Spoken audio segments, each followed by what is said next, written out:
So, thanks a lot for being with us here today. A warm welcome on behalf of BNP Paribas Asset Management. Today we're going to speak about the key to today's fixed income opportunities, right?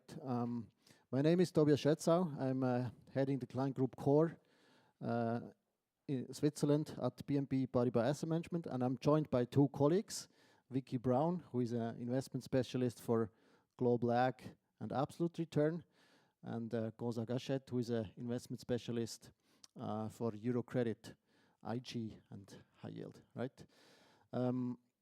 Before going into the topic, I want to briefly share one element which you might not be fully aware of, right? BNP Paribas is in the midst of creating a leading asset management platform in Europe. BNP has bought AXA IM like last year, AXA Investment Manager, and is now integrating that into their platform. And with that, we're gonna, as it says here, create one of the largest asset management platforms in Europe, 1.6 trillion in assets under management. And very important in my view, the majority of the assets, 35%, so roughly 600 billion, is going to be in fixed income, right? So that really tells us that we as a firm take that serious. We manage obviously quite a chunk of assets, but more important, I think we always try to have the right, attractive, suiting solutions for you in the current environment, right? And we're going to discuss these two or two of those solutions today, right? So what is the key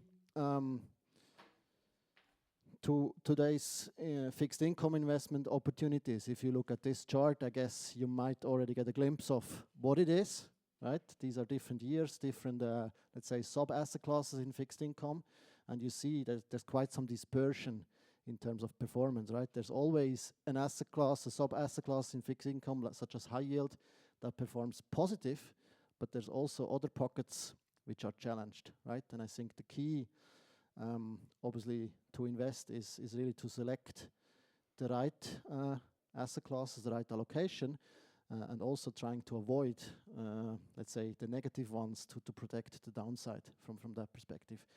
And Vicky and Gonzague will introduce you now to two solutions. One's going to be a global solution, and the other one is going to be a European credit-focused solution, which is exactly doing that. Yeah, so as way of introduction, just going to talk very briefly about the Global Absolute Return Bond Fund. So what's it trying to provide clients with? It seeks to deliver positive performance across a cycle, so both bull and bear markets, and in particular outperform ESTA by 2.5% gross of fees per annum, which we believe is a very attractive risk premium if you compare what you can get through investing in other different traditional fixed income asset classes over time. Secondly, it provides clients with global fixed income exposure within one vehicle. So what can a client expect? They can expect positioning, performance to be derived from different income streams from different parts of the fixed income market. As well as trying to outperform ESTA across a cycle, it's seeking to do that with a focus on capital preservation, so delivering smooth, repeatable performance across time. And we define capital preservation by seeking to limit rolling 12-month drawdowns to be no greater than minus 2.5%. So a very symmetrical return distribution, trying to outperform ESTA by 2.5% and limit rolling 12-month drawdowns to no greater than minus 2.5%. Lastly, it can provide investors with a low correlation to traditional fixed income assets. That could be high yield, it could be EM, it could be sovereign assets as well. So in terms of a solution for clients, it has the added benefit versus other traditional parts of the fixed income market in that it can enhance their diversification if they combine this fund with, for example, a high yield holding. So push their efficient frontier up and to the left. The chart on the bottom helps to illustrate this capital preservation, this smooth performance journey that the vehicle is trying to provide clients with.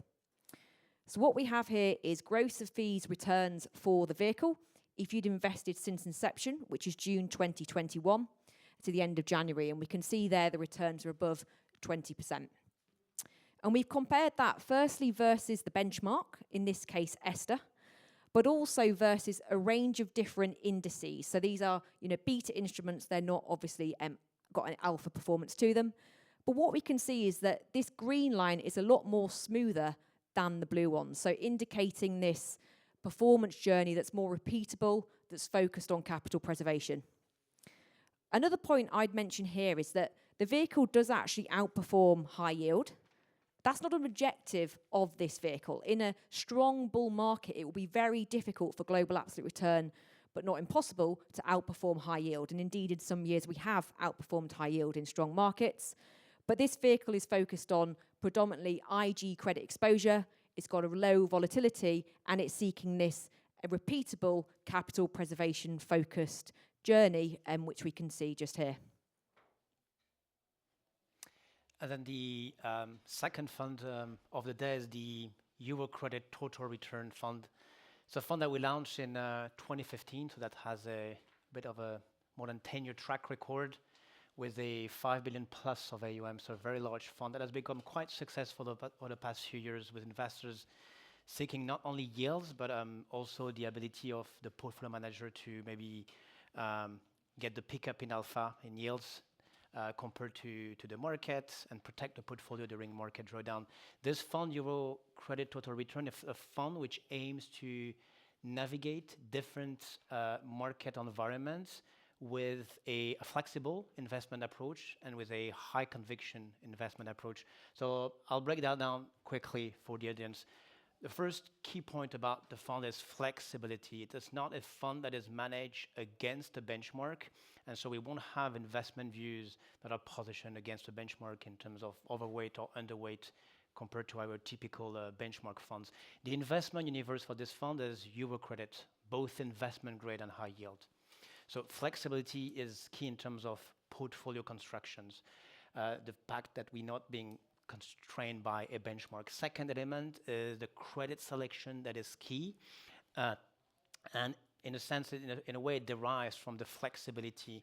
This is the ability of the portfolio manager to choose between sectors, across issuers, across the capital structures, which segment has the best risk-return profile.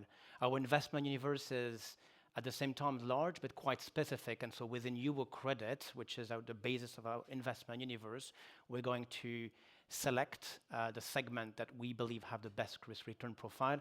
And the idea, again, when I talk about conviction and credit selection, is that we can express our investment views to the fullest because we don't have this benchmark constraints. And then the last point is about risk mitigation and the ability of the fund to use derivative strategies to manage duration risk with future instruments, to manage credit risk with CDS. And this way we can not only mitigate the drawdown, but also potentially derive some alpha from our derivative positioning. On the right-hand side, I've put some of the key characteristics of the funds. The duration has a bandwidth is quite large, from -2 to +6 years. So it's another key characteristic of the fund that shows the flexibility that we have in rate space as well. I mentioned earlier that the investment universe is Euro credit, investment grade, and high yield. We can invest up to 49% into high yield. This is the prospectus limit. Typically, high yield allocation in average since inception has been around 30%, so we don't tend to go up to 49. The rule of thumb is that the fund at all time needs to maintain an investment grade profile, so BBB minus at the very minimum.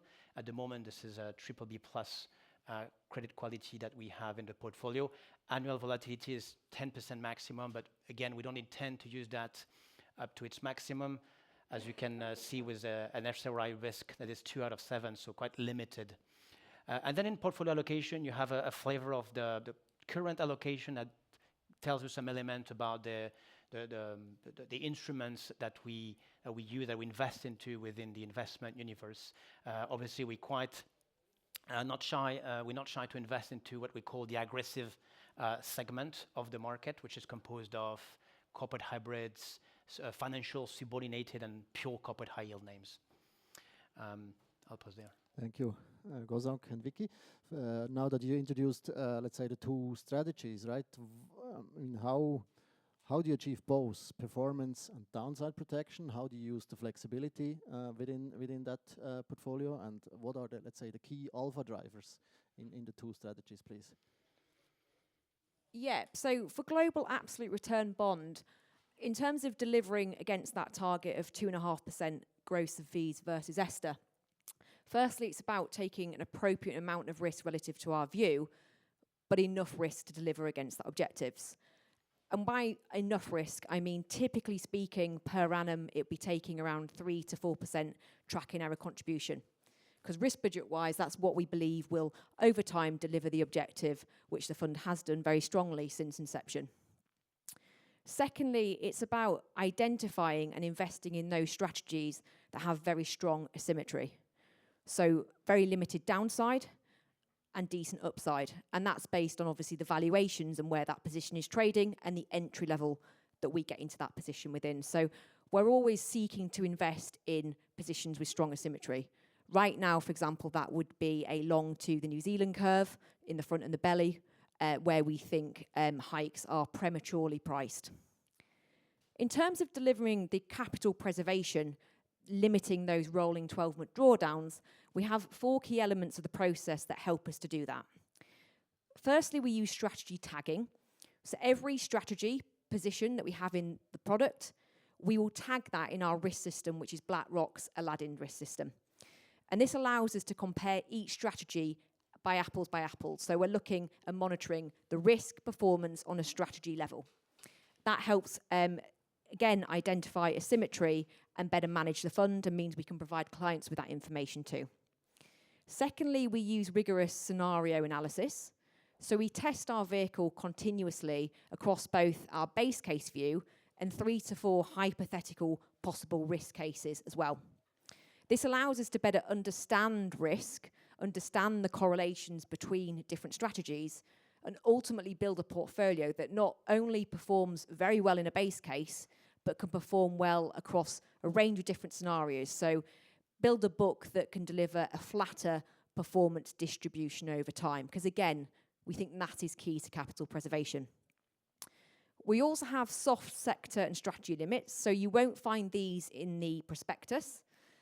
But these limits are on desk, and what we say is that we try to keep sector risk to no more than 50% standalone risk as a percentage of stacked risk. So we don't want risk concentrated in just interest rates or EM or structured securities. We want a well-balanced portfolio.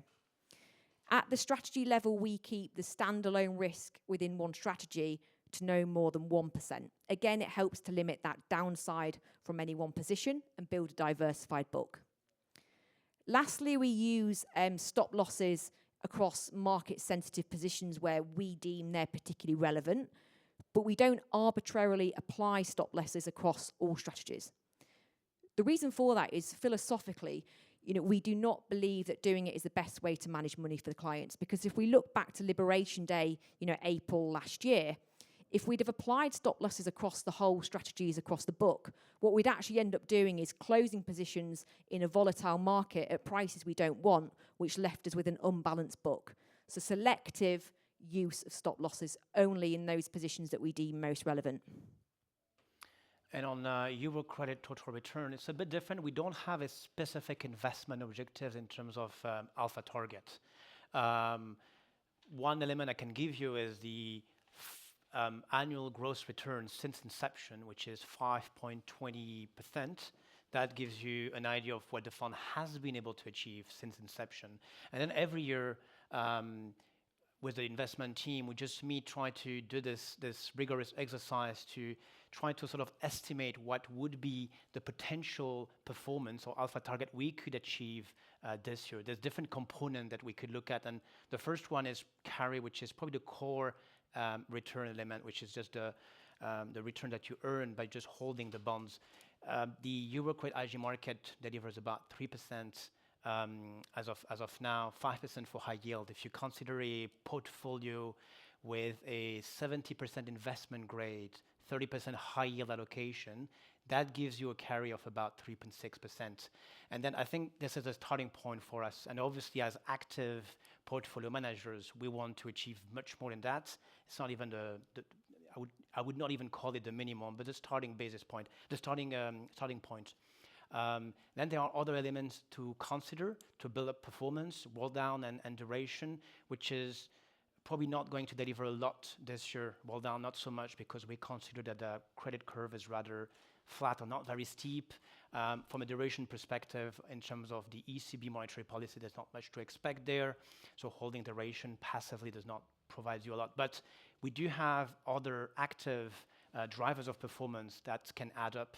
And this is the credit selection, the high conviction I mentioned earlier, the preference for financials over corporate, for example, within corporate, the preference for defensive sectors over cyclicals, the preference for subordinated bonds over senior bonds. So all of that is going to help us achieve some addition basis point of outperformance. And then the duration management, taking advantage of rate volatility, or even like the CDS protection to limit the drawdown if we expect some spread widening. All of that could contribute to not only protect the portfolio, but also achieve a bit more of total return. I'll leave my answer there. I won't come up with a final figure in terms of performance, but I would say probably that we hope to achieve something that would be similar to what we have achieved last year in 2025. Excellent, thank you. And let's dig a bit deeper into the portfolios, right? How do you guys select or identify and select your best ideas in the global fixed income universe or in the Euro credit universe? How does that really work, right? Yeah, so global absolute return is very much exploiting an unconstrained universe, so very free. We invest in developed market interest rates, we invest in structured securities, so agency, non-agency, backed MBS, ABS. We invest in EM, could be local or hard currency, could be corporate credit. Developed market corporate credit, where we can invest up to 60% in high yield, but typically speaking, exposure's not gone much above 15% since inception because of the valuation backdrop behind it. And then a little bit of FX, but it is predominantly a bond fund at heart. FX is used for diversification or where we have a particularly high conviction view. So how do we exploit such a large universe? It involves deep collaboration and partnership with the different teams we have within the platform. So at BNP, we have significant resources covering all public sectors within the fixed income market.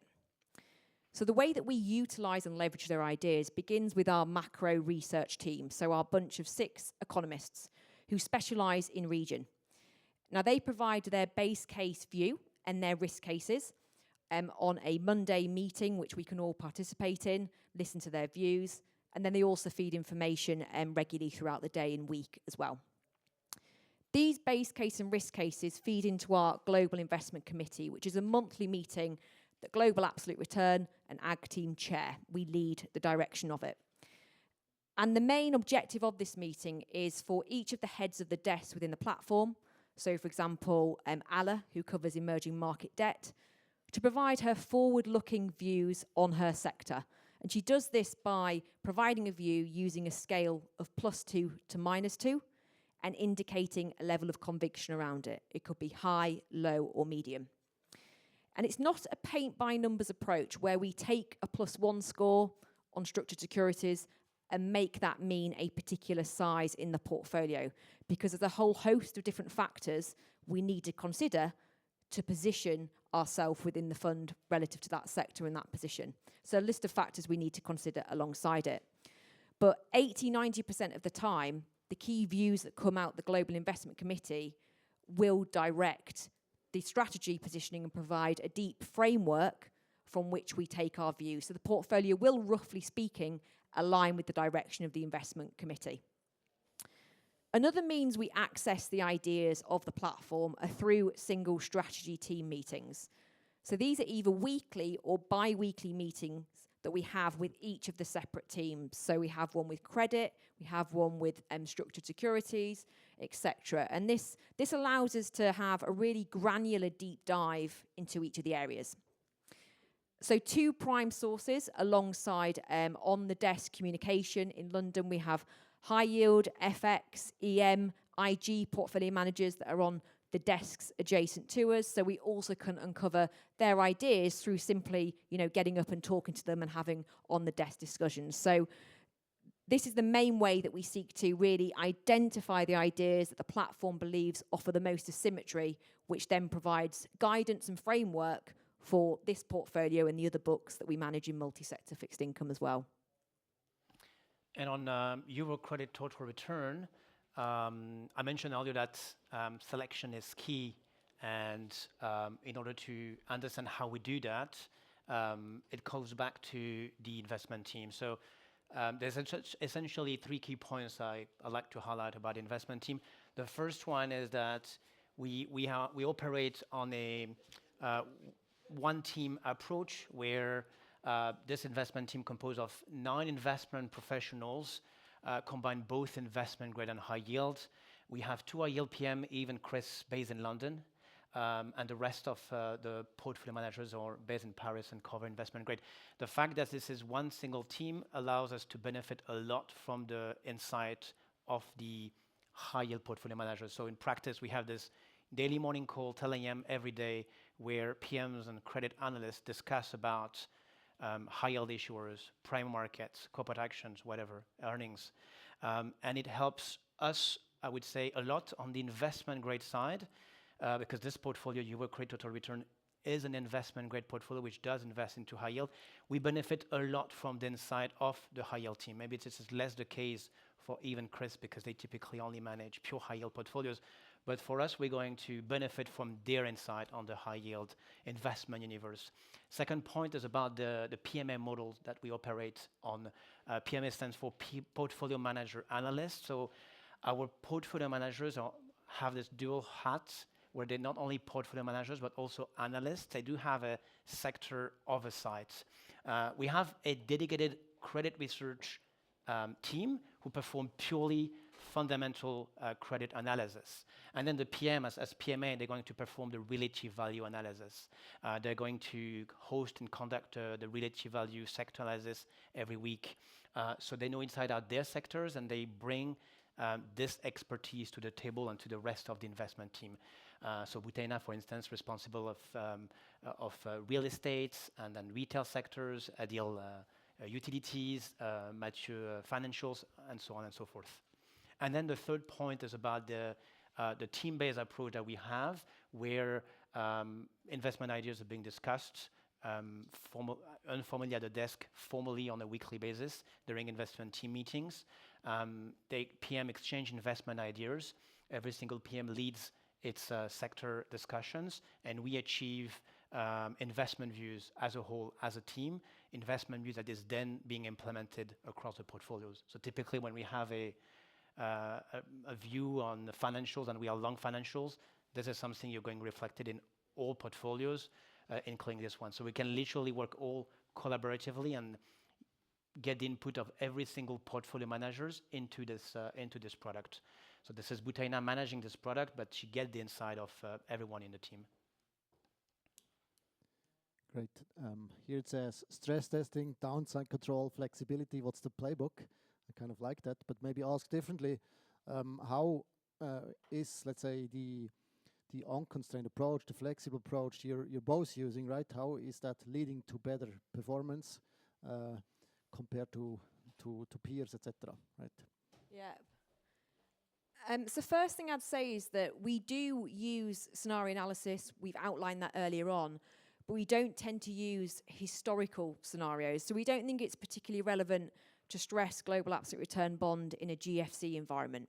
We don't think it's going to happen again. We think it's much more relevant to create hypothetical cases that we believe are more relevant.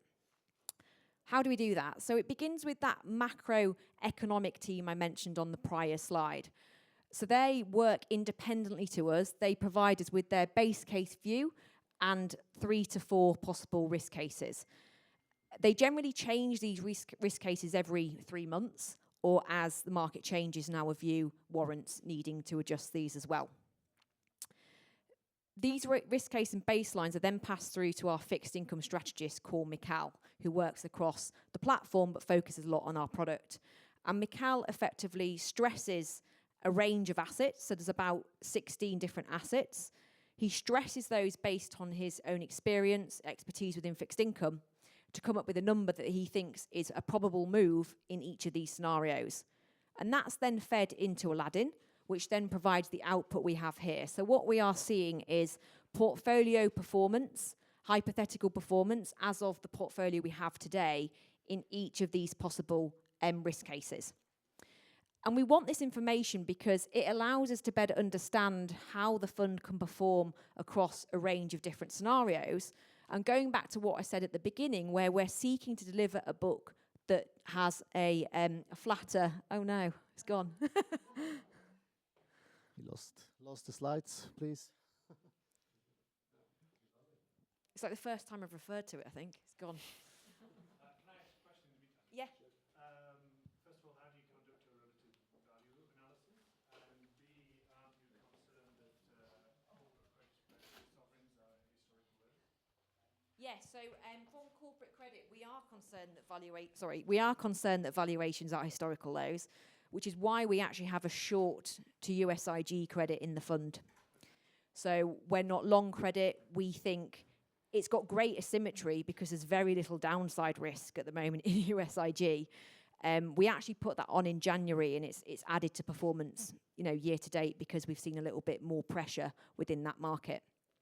Within sovereigns, we do like duration, but it's selective duration.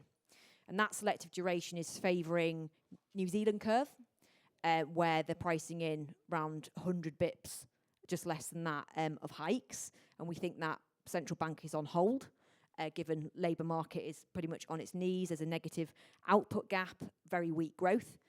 We also favour UK, real yields, inflation-linked gilts, where again, it's very isometric. There's not many cuts priced in, but the UK is in a similar position to New Zealand, weak labour market, sanguine growth. And then we favour duration in positive carry markets like Brazil. So selective use of duration, we don't blanket like duration everywhere, and we don't favour credit here. Maybe I'll just finish this slide and then hand it. Yes, so the bar chart shows the possible performance in the 4 different risk cases. And the real benefit of doing this is we can see how the fund can perform across different conditions and better understand the underlying strategies that are driving these numbers as well, and the correlations, how those correlations between the strategies are working together to deliver this. And the ultimate aim is to provide a fund, to deliver a fund that doesn't have exceeding performance in just one base case scenario. Instead, it can perform okay or better across a range of assets and not disastrous in what would be a worst case scenario, because that goes back to this capital preservation focus that the fund is seeking to deliver. And on Euro credit total return, I think the key is about flexibility, and going back to one of the key characteristics I mentioned earlier, and how we are flexible by managing duration and managing credit risk with CDS. So the first example is on duration. You have a chart at the top hand side which shows the natural duration of a cash bond, so 70% IG to 30% high yield on average. So that gives you a duration that is in between 4 and 5 years. And then on the chart on the bottom hand side, you have the duration of the portfolio, so cash bond plus the derivative instruments. So we're going to use most of the time interest rates on the German sovereign curve. And so you can see that we're much more active through times. I think 2025, the duration has ranged in between 4 and 5, but it was quite active. Sometimes we don't feel how active the fund is, and we need to obviously look and zoom into specific months to show and to see the activity of the funds, because we manage duration on a day-to-day basis. But this is a way for us to protect the portfolio or even potentially deliver some positive total return. Last year, about a third of performance was accounted for, was coming from duration management. And then on the second slide, you have the other type of flexibility, managing credit risks with CDS. So before talking about CDS, let's have a look at the high yield allocation, which I mentioned is about 30% on average. Right now, slightly below historical average at around 28%. And in terms of CDS, we typically, most of the time, not always, but most of the time, we're going to use iTraxx crossover in terms of CDS positioning, which is a proxy for high yield. So it's a way for us to actively manage the high yield pocket without necessarily buying and selling, which would generate a lot of turnover and a lot of expenses in the portfolio. So we're going to use those CDS instruments to implement more tactical view. Typically, the high yield allocation is a coming from a bottom-up allocation into high yield, believing into the fundamentals of the bonds we invest into. And then when we want to manage the credit beta, we're going to use more liquid type of instruments like CDS or cheaper in terms of a trading cost, and that we can keep in the portfolio just for a short period of time. Now, looking a bit into performance, right? In 2022, beginning of the year, we've seen quite some rate rise shocks, right? Within a couple of weeks, the fixed income asset class has been challenged big time, was in negative territory. Both strategies actually achieved great results in that period. How did you position your portfolio? How did you achieve that? Yeah, so if we firstly look at the return delivery over 2022, so the fund delivered 1.2% gross of fees, and it delivered the same excess return actually versus Esther. So a strong return delivery in what was, a very difficult market. In terms of two key things that we did within the fund to help to manage the risk, deliver those returns. The first thing is that we removed duration where we didn't like it, where we felt that we weren't paid for taking that risk. So a prime example is we started 2022 with an allocation to credit, which was a pocket managed by a credit team internally for us. So we got both duration and spread risk through that sleeve. We actually decided in the first half of the year to hedge out the rates risk, leaving us with just access to the spreads. So I think actually if we go to the next slide, we can see this. Yeah, so you can see here blue bars indicating duration risk from IG credit, and then we started to slowly hedge the risk out, and then hedged it all out, meaning we got rid of that duration risk from IG. Effectively, the hedging of the duration did add to performance. The spreads, unfortunately, over the year that didn't, because spreads blew out, but the hedging worked for us. Second to that, this product is very flexible. So duration range is -4 to +4. And as we can see through this slide, over time we have used that ability. So clients can expect us to really move this duration about in the book. This benefited us in 2022. So in November, our base case was very much that there was a risk of over-tightening by central banks. And in a very rare situation, the risk case is actually aligned with that base case. So both base and risk cases were pointing in the same direction. They were both showing the possibility of over-tightening by central banks. So we decided to have we set up a short duration stance to both the US and the Europe in the book, and that strongly added to performance. We closed that out in 2023. So they're key things that not only indicate the flexibility within the product, but two key ways that the fund can deliver in ways that more traditional fixed income assets can't in a difficult backdrop such as 2022. And on Euro credit total return, the fund delivered a negative 3.5%, 3.57 on a net basis. It was a challenging year, as you've said, Vicky, for the entire market. Because the fund is not an absolute return bond fund, it doesn't have the same capacity to resist and to absorb market shocks. What happened is that everyone who was long credit suffered because of spread widening on the back of recession fears, the war in Ukraine, and the uncertainty of the path of ECB monetary policy, which did eventually rose rates in summer 2022. And then everyone who was long duration also suffered because of the rate moves. On our side, we were long credit. We had about 40-45% invested into high yield, close to the maximum appetite. How did we react? We actually we hold our position, and we even actually added even more credit risk through CDS by actually increasing the level of the credit risk with CDS. So selling protection, which eventually did pay, and we could offset partially some of the loss. And then in terms of duration, we were lucky enough to be have a small long position, so we were not too much hit by basically the market moves in 2022. But that was quite aggressive. If we split, the year, the first half of the year was was a negative 10, 11% in the fund, and then the second half was a plus 10%, plus 9% in the fund, which resulted into a negative 3%. Thanks. So it feels like the macro regime or the market environment is changing constantly, right? If you look in 2025, at the beginning of the year, we had a new old guy in charge. We changed, let's say, the mindset quite a bit. Where did you find, let's say, opportunities for your two strategies in that period? Yeah, so in 2025, we can actually move to the next slide, if that's okay. Yeah, great, thank you. And we began 2025 in quite a defensive position, and part of a key theme that we had in the fund was we were fading US exceptionalism. We felt that too much good news was priced into risk assets, too much positive US growth. So we began to fade that. We had a short to the US dollar versus currencies such as yen. We had a long to US real yields. It's a more defensive way of being long duration, more defensive than nominal bonds.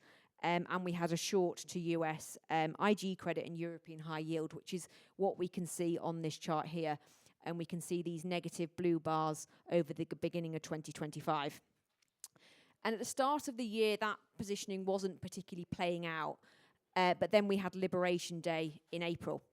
And, the market got shocked, risk assets got spooked, credit moved significantly wider. Spreads on USIG Euro high yield moved around to 70% to where we expected them to go. And so we took that as an opportunity to monetize the position. So we outright closed those positions, which is why we can see no blue bars between March and sort of September time. So that added about 70 bips to the fund. That Liberation Day experience as well, we use that as an opportunity to tactically buy into positions that we believed had strong asymmetry and offered opportunities. So an example is the Australian curve significantly rallied. So in late April, we actually set up a short to the front end of the Australian curve. We closed that in May, that benefited performance. And we also initiated an Australian flattener because we saw significant steepening, selling of the back end of the Australian curve. So we're quite tactical around that Liberation Day experience. If we turn to the next slide, we can look at overall risk. So this shows portfolio tracking error contribution. So it includes the diversification. It accounts for diversification between different sectors and strategies. And a key point to mention here is that in 2025, risk was one of the highest in the summer. And we then made a concerted effort to bring this risk down, which is what we can see in this chart. So in around September time, October, ahead of year end, we'd had very strong performance over the year, and we wanted to protect some of that performance. So we reduced overall risk in positions that had performed well, and also ones that we believe were a little bit more market sensitive, such as Colombia and Brazil.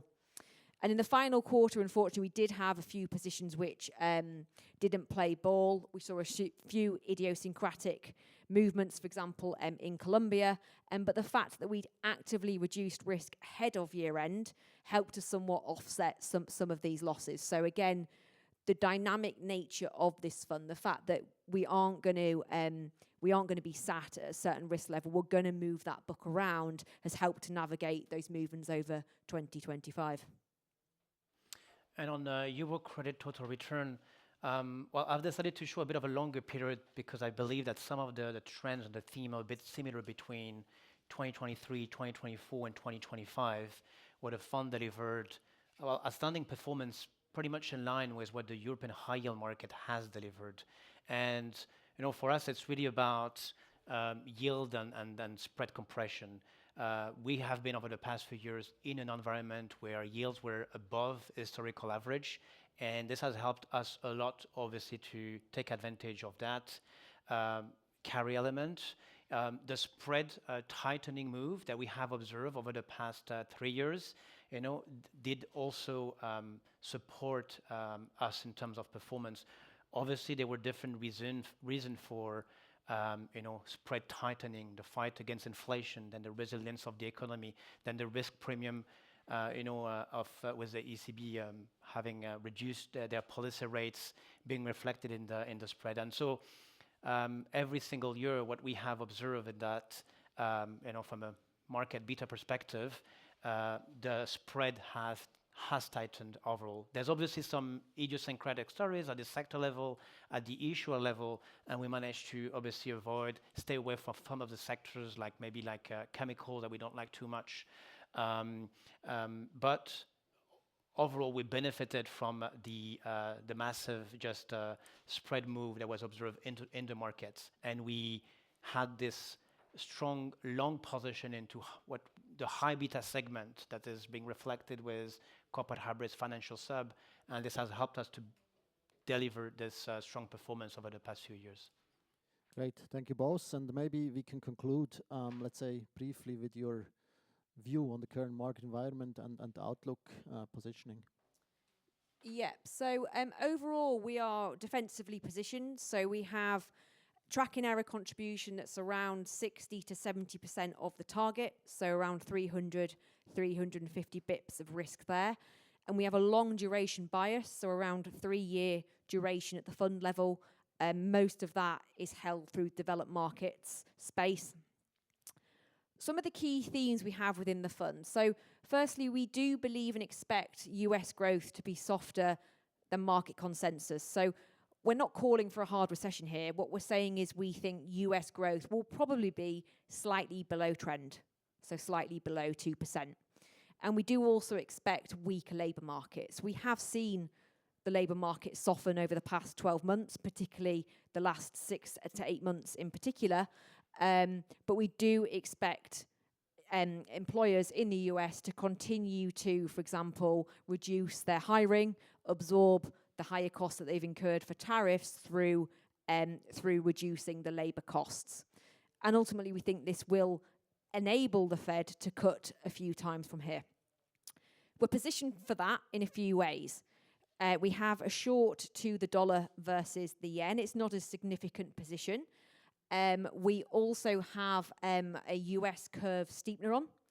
And then we have the short to US IG credit that in a weaker growth backdrop should see credit spreads wobble and widen.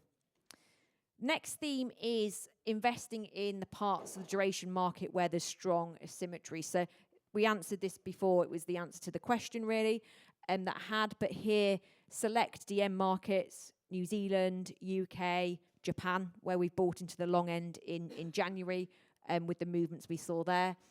In EM, favouring, for example, Brazil or Czech Republic. A next key theme is we've been fading the carry. So a key story that's been in the market year to date is January in particular saw a real bid for carry. So EMFX positioning there was getting very stretched, people buying into it. As well, credit, we saw further tightening in January. Equities continued to rally overall. Now, we've been fading this theme through. We initiated a short to EMFX versus the dollar, where we think it's a very crowded trade, and we're likely to see some weakness there. And then we initiated this US IG credit short as well. The last key theme is exploiting valuations in Japan. So Japan has had a lot of noise year to date and last year with a change in government and the fiscal easing that PM is bringing into Japan. Alongside that, the Bank of Japan has been hiking rates at a very slow rate. We've been buying into the theme through the curve. So we've bought the long end of Japan. We bought that in January. That position's performed very well, and we still hold it because ultimately we think demand should pick up from here for that market. And then we've also been playing it through a long to yen, which is an equivalent way of effectively being long duration within the Japanese market. Thank you, Gonzague. And on Euro credit, I'll talk briefly about 3 points. Valuations, it's a bit of a mixed views. This is attractive from a pure yield perspective, above historical average. If you look at the past 10 years, spreads are rich. They are tight. There's not much value to expect, not much spread tightening potential. The comfort is that basically we believe that the carry that the yield provide would compensate if we could observe some short-term spread widening, which is not even our best case. We believe that we don't see any catalyst in the medium term for spread to widen. So spreads are reached, but the yields, the attractiveness of yields justify to be invested into credit in our perspective. Fundamental is resilient, and we've seen quarter after quarters companies posting surprisingly positive result, especially on the financial side. We are even more positive from a purely fundamental perspective. And then the technicals is really where we hold the plus, and technicals, which does represent the balance between supply and demand, are positive in the sense that we continue to see inflows coming into the asset class. The demand is expected for 2026 to be at similar level compared to 2025. The supply, will be at similar level, and the demand should continue to come in. And it was an interesting point to something we've seen last year: flows coming continuously into the asset class, which did support the spread to remain at the tight level. So for that reason, we hold the following position. We are long duration. It's not so much a view on rate specifically, but it's more also that duration acts as an edge against credit. We like so much credit, but at the same time, we want to protect the portfolio. If there was spread to widen, we could expect a flight to quality move and duration to provide a bit of protection. We long credit IG, we long high yield as well, with about 30%, 28% at the moment. And we are long corporate hybrids and financial sub, which is the high beta segment that we like at the moment in the markets. Thank you very much, both of you, right? I mean, I know we're a bit above our time allocation, but if there are questions, feel free. The floor is yours. Yeah. One quick one, what's the max short of the percentage of the portfolio? Yeah. The main, do you mean in terms of credit, the max short we'd look at it in sort of DTS units, really, is the best way to measure the credit risk. And historically, the max short's been about what it is now, -3%. We can go bigger than that. We've talked about actually upping it to about -5. We haven't done it yet, but I think if we start to see a bit more weakness in US labour markets, or we've seen more indicators in terms of US growth be a bit not so good, right? We saw retail sales get revised October, November, December it was contraction, negative retail sales print. So I think if we get more of that and we get a few sort of scares in equities or private credit markets, we might up that position in credit. From a duration point of view, we obviously have a hard limit of -4, so we can't go above that. But again, there's been times where we've been pushing that on that door. So yeah.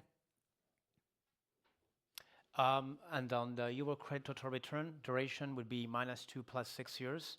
And then on the credit, we don't have like a spread duration limit so much.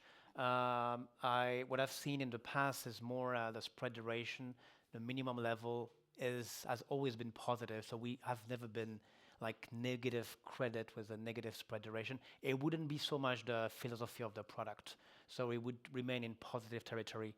And we would try to find out the segment of the market that would have the best risk return potential. So this aggressive, segment, it has been the lowest that I've seen since inception is 20%. This is how we would protect the portfolio by reducing significantly the aggressive allocation to the aggressive segment and trying to bring up some protection with CDS.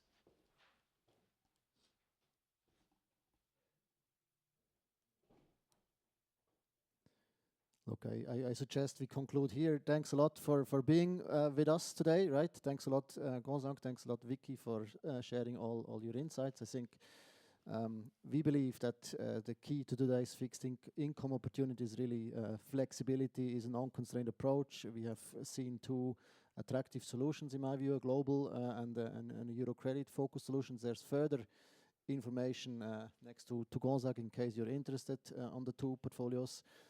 But again, thanks a lot for being with us today and enjoy the Finanz 26. Thank you. Thank you.